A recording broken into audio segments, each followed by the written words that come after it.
Well, yes, I do have a lot of swag on me today. I have a lovely Shakespeare t-shirt. I have some of my Shakespeare pins. I have Shakespeare socks. I won't show you, but take my word for it.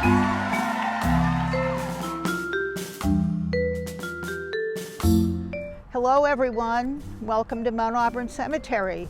My name is Susan Zawalich, and I'm been a volunteer docent at Mount Auburn Cemetery since 2008. Here we are now looking at April. April is National Poetry Month. And as it turns out, April 23rd is always a very big day in my life because it is the day that is recognized as being Shakespeare's birthday. It's also the day in which he died. One of the things I love to do when I walk around the cemetery is to read inscriptions on the monuments. For several years I have been looking also specifically at monuments that have quotes from Shakespeare on them. You know, it's very interesting when you read about Shakespeare concordances and things like that, how many times he mentions both death and spring and birds and flowers, all of these things that have reference here at Mount Auburn.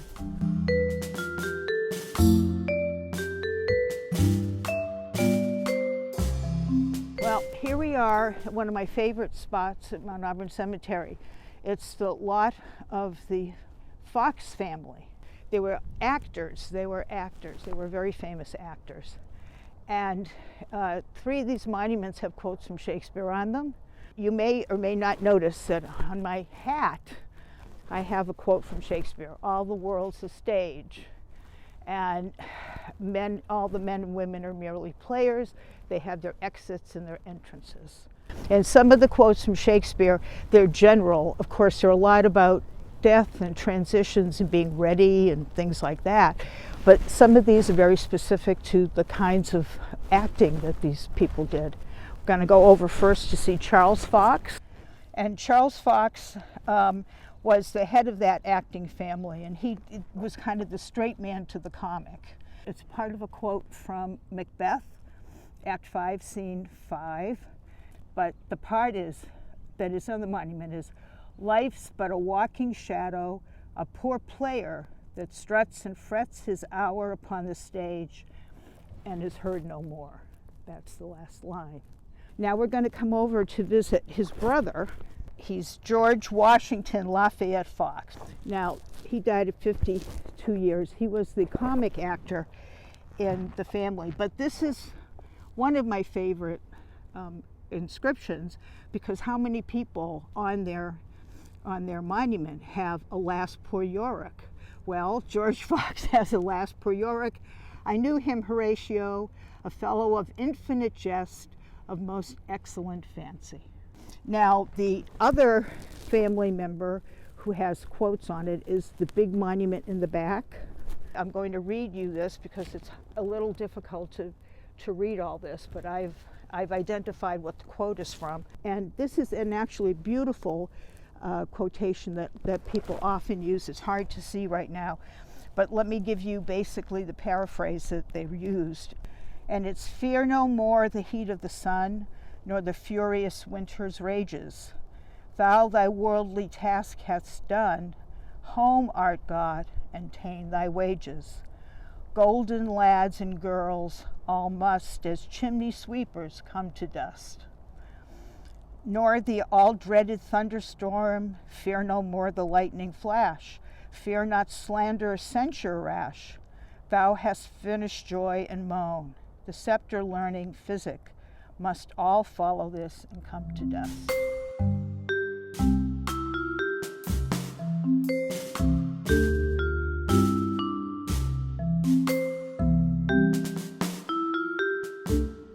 Well, this is a beautifully preserved and easy to read epitaph, which is wonderful, on the Humphrey family, for Mr. Humphrey. It says husband here, and if you can read it, what it says is, "If it be now, 'tis not to come. If it be not to come, it will be now. If it be not now, yet it will come. the readiness is all. How could you have, in a way, better advice about life and death?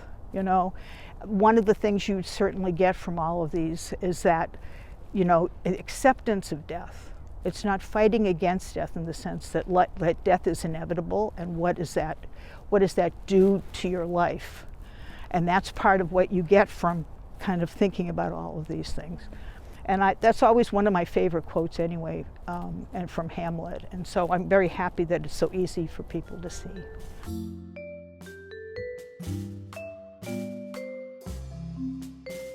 We're visiting William Pelby. William Pelby was another actor, local actor, and he was also a theater manager. He began a theater in the West End of Boston called the National Theater.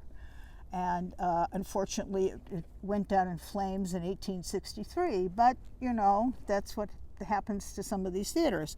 In the very beginning of Hamlet, it's Act 1, Scene 2, when, you know, Hamlet is sulking and his uncle and his mother are celebrating their new marriage. The uncle wants to know, why is Hamlet being so gloomy, sitting there in black, you know, in the corner and just kind of hulking? So the mother goes up, Gertrude goes up to Hamlet, and she says, you know, do not forever with thy veiled lids seek for thy noble father in the dust.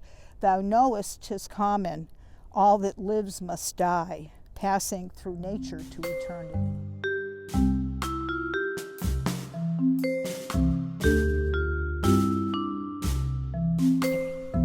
Well, this is the pièce de résistance of any walk to see Shakespeare at Mount Auburn Cemetery. This is the monument to Edwin Booth. Edwin Booth was the most famous American actor of the 19th century, and really not only America, he was very famous all over the world. He was a son of a crazed Shakespearean actor named Junius Brutus Booth, great name, and Edwin learned a lot from him, but certainly a lot of Shakespeare and a lot of theater, and he appeared in theater, you know, with his father. Now, his father had 3 sons, and all 3 sons were actors. First was Edwin, then there was Junius Brutus Booth Jr., and then there was John Wilkes Booth. That name will probably ring a bell with you. Yes, John Wilkes Booth was Edwin Booth's brother. Edwin loved Boston, by the way, and he was actually in Boston the night that John Wilkes Booth assassinated President Lincoln, preparing to be on stage the next day here. That did not happen. Okay, now this is the back of the Edwin Booth Monument, and you see the mass of comedy and tragedy, befitting his actor status and great artist. And the quote is from Much Ado About Nothing, actually. The idea of thy life shall sweetly creep into my study of imagination, and every lovely organ of thy life shall come apparelled in more precious habit, more moving, delicate, and full of life into the eye and prospect of my soul than when thou liv'st indeed.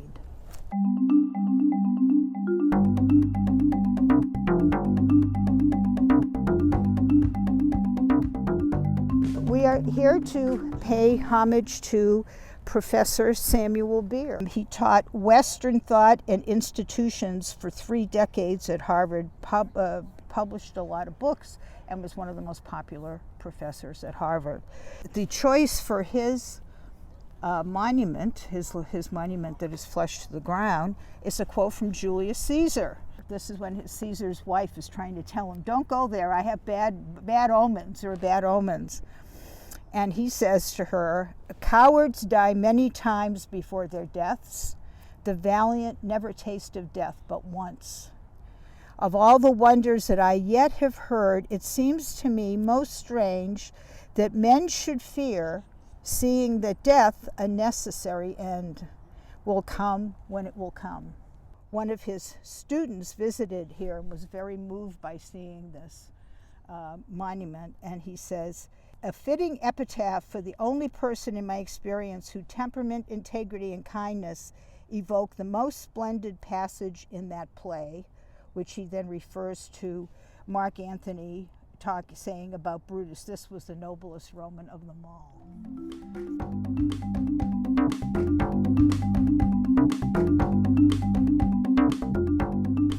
This is a monument to a couple, Albert Gilman and Roger Brown. They were a gay couple they were together for over 40 years at a time when this was not an open situation. Albert Gilman was a Shakespeare scholar and a professor of English at Boston University. And he died in 1989 when he was 66. And Roger Brown lived longer. He died in 1997. And Roger Brown was a member of the National Academy of Arts and Sciences. His colleagues at Harvard said, you know, it's so interesting to me that you can work with someone for so long and think you know them, and there's this whole part of their life you know nothing about. Passing through nature to eternity, which is the same quote that is on William Pelby's monument that we saw earlier.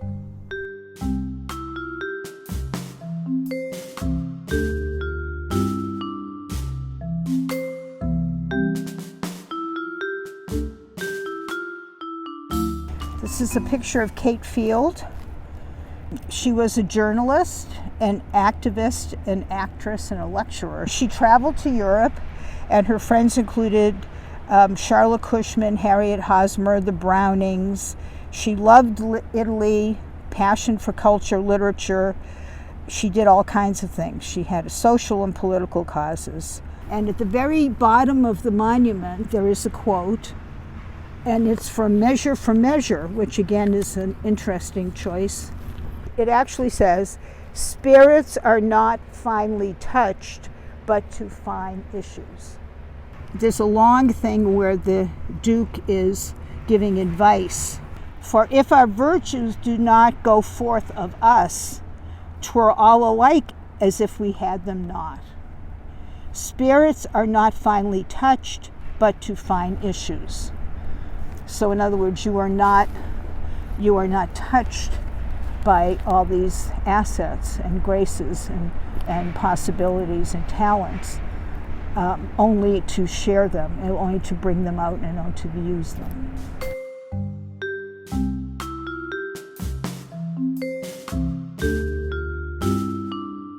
Well, here we are at the finale of our Shakespeare walk today. I hope you've enjoyed it as much as I enjoy it every time I come. And I hope that you come and visit some of these wonderful people and think about the wonderful advice that Shakespeare gives us. This particular monument, Amherst Alden Fraser, he has a quote from the Tempest. Our revels now are ended. These are actors, as I foretold you, were all spirits, and are melted into air, into thin air.